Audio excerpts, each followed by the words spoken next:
Despite the rapid rise of EV sales last year, it's still far from certain that battery electric vehicles will take over in the way that those who are rooting for them expect.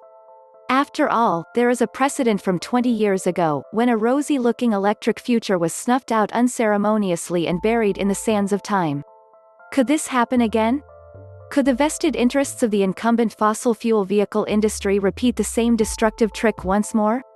In 1999, you could lease an electric car in some parts of the USA for $399 a month, with a 142-mile range and capable of hitting 60 miles per hour in just 8 seconds. Putting this in perspective, these are similar specifications to the Honda E released last year, which shows just how advanced this vehicle was for its time. It was called the EV1, and it was a sleek two-seater you could recharge in your garage.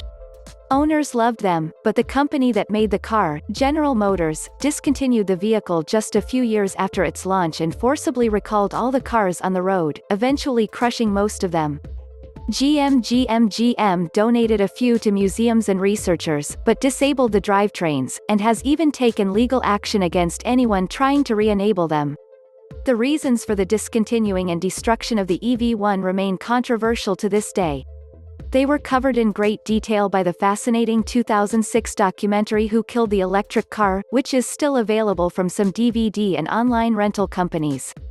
The documentary sets up a whole bunch of suspects for the murder, ranging from lack of consumer interest, to battery technology, to oil companies, car companies, and various government bodies. Even the hype around hydrogen comes in for accusations.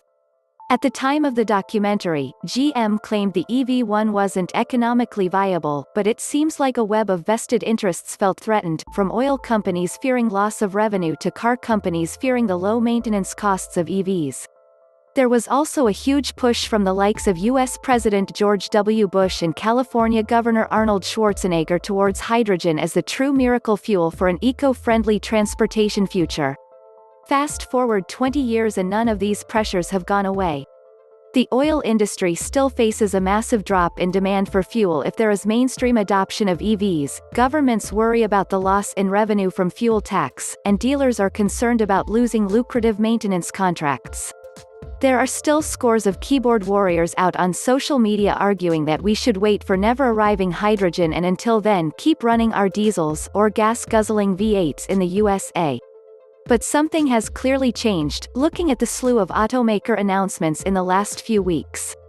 The main culprit in the EV1 controversy, General Motors, has officially become GM and pledged to focus on electric cars, with a plan to go entirely electric by 2035.